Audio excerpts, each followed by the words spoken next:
हमारा petrol diesel का दाम क्यों नहीं कम हो रहा है? वो तो जस का तस बना हुआ है, सस्ता तेल आ रहा है, पैसा ऐड कर सरकार अपने पास रख रही है। क्यों रख रही है भाई? क्या भी बताते हैं, फलाना हो गया। आगे सुनिए। नाकामी के 9 साल, इसको ऐसे ही नहीं कहा जाता है। 2014 से पहले देश का कौन सा ऐसा क्षेत्र था धमाके नहीं होते थे?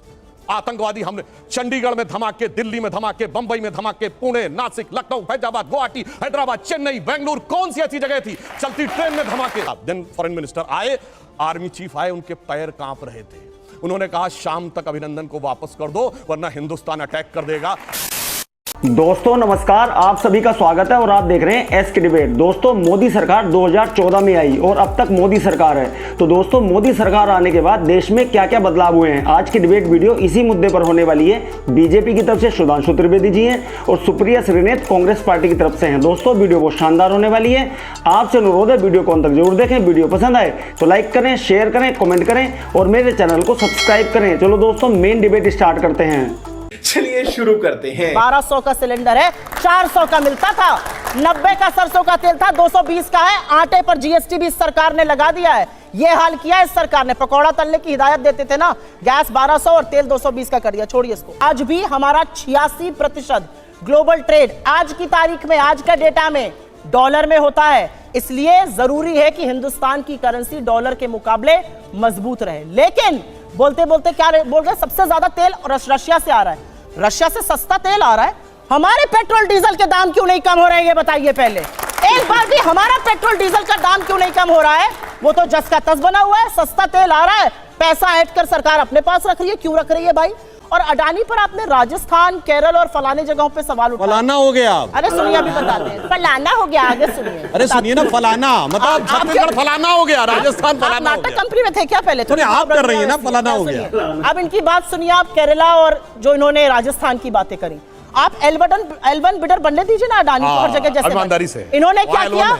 इन्होंने एसेट बड़े बड़े लिए, ईडी और इनकम टैक्स की रेडें डलवाई, वो एसेट एनसीएलटी पर गए, वहां पर बैंकों ने 60 से 70% हेयर कट लिया और एक प्लेट में सजाकर वो एसेट अडानी जी के पास पहुंच। अरे कहना क्या चाहते हो? इन्होंने कहा रुपया गिर रहा है। अरे मैडम, किस जमाने में आप अटक गई?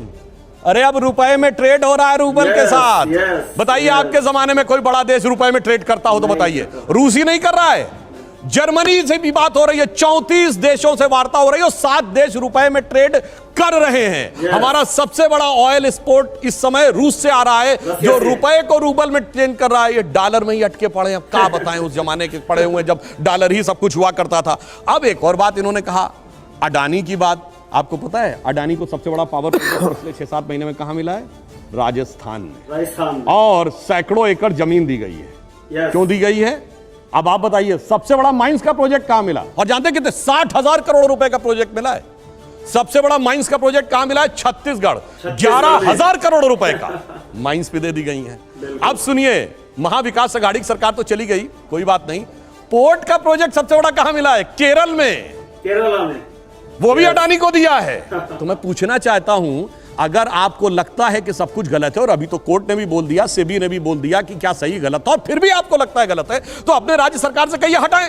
ये दोहरा चरित्र जो है, उसी कारण से सारी की सारी समस्या हो रही है। और एक और बात कह दूं, कांग्रेस को हमेशा परेशानी भारतीय कंपनियों से रही है। एक बार कभी बताएं किसी विदेशी कंपनी के खिलाफ इन्होंने कोई मोर्चा खोला हो? विदेशी कंपनी के डिफेंस में जब कांग्रेस की पहली सरकार गई देश से, तो कोका कोला को हमने बाहर किया था, जब जनता पार्टी सरकार। आप बताइए, ये याद करिए, यूनियन कार्बाइड, भोपाल गैस त्रासदी, उसके अब पूरी बात विदेशी कंपनी थी, उसका एंडरसन को जहाज में, फिर विदेशी कंपनी आई बोफोर्स, उसका बचाव किया, फिर विदेशी कंपनी आई हॉविट्जर, उसका बचाव किया, फिर विदेशी कंपनी आई अगस्ता वेस्टलैंड, उसका बचाव किया, फिर चाहे वो विदेशी बीबीसी हो या हिंडनबर्ग हो, हमेशा विदेशी के साथ खड़े। मुझे इसका जवाब चाहिए कि हर बार किसी विदेशी कंपनी के ही आप पक्ष में खड़े नजर आते हैं, ऐसा क्यों? कैसे तेल आ रहा है तो हमारा पेट्रोल डीजल का दाम क्यों कम हो रहा है, ये बताइए। बताता हूं। इन्होंने कहा था कि हम पेट्रोल डीजल तुरंत घटाएंगे। जब हिमाचल में सरकार आई, 3 हफ्ते में 3 रुपया बढ़ा दिया। नाकामी के 9 साल, इसको ऐसे ही नहीं कहा जाता है। इस देश ने 9 साल में सबसे ज्यादा बेरोजगारी देखी, और बेरोजगारी ऐसी देखी कि जब आप सरकार से सवाल पूछिए तो इस देश ने सुना पकौड़े तलो। इस देश ने महंगाई देखी, और जब महंगाई का मुद्दा उठाया गया तो कहा गया हम लहसुन प्याज नहीं खाते हैं। इस देश ने सुना, आगे सुनिए, इस देश में बोला गया 15-15 लाख सबके अकाउंट में आएंगे। 83% जनता की आय कम हो गई है। और आज इंडियन एक्सप्रेस की खबर है फ्रंट पेज की, जिसमें पूरी तरह से अंकित है कि agriculture labour, non agriculture labour और दिहाड़ी मजदूर सबसे ज्यादा प्रताड़ित है। 2014 से उसकी आय नेगेटिव हुई है। रुको जरा, मैं आपसे पूछता हूं 2014 से पहले देश का कौन सा ऐसा क्षेत्र था धमाके नहीं होते थे? आतंकवादी हमले, चंडीगढ़ में धमाके, दिल्ली में धमाके, बंबई में धमाके, पुणे, नासिक, लखनऊ, फैजाबाद, गुवाहाटी, हैदराबाद, चेन्नई, बेंगलुरु, कौन सी ऐसी जगह थी? चलती ट्रेन में धमाके, चलती बस में धमाके, पार्क पे जाइए तो लिखा रहता था छूना नहीं धमाका हो सकता, बस अड्डे पे जाइए, रेलवे स्टेशन पे जाइए धमाका हो सकता। और उसके बाद 26/11 के हमले के 9 महीने बाद शर्म अल शेख में पाकिस्तान से ज्वाइंट डिक्लेरेशन करते हैं, जिसमें बलूचिस्तान भी हिस्सा होता है। यानी हम मान लेते हैं कि हम उसमें इन्वॉल्व हैं। और क्या कहते हैं? आतंकवाद की घटना से शांति वार्ता प्रभावित नहीं होगी। यह शर्म अल शेख जुलाई 2009 9 महीने के बाद का डिक्लेरेशन है 26/11 के। और हमने क्या कहा? मोदी जी ने कहा आतंकवाद और वार्ता साथ साथ नहीं होगी। और उससे यह बदलाव आया।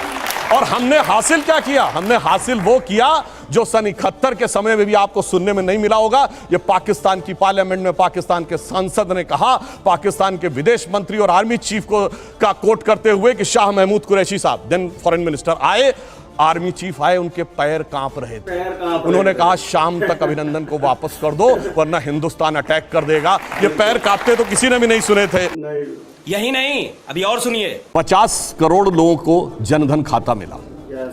55 करोड़ लोग आयुष्मान भारत में, यानी जिसमें स्वास्थ्य का बीमा था, उससे कवर हुए। 5 करोड़ लोग उसका लाभ भी ले चुके हैं।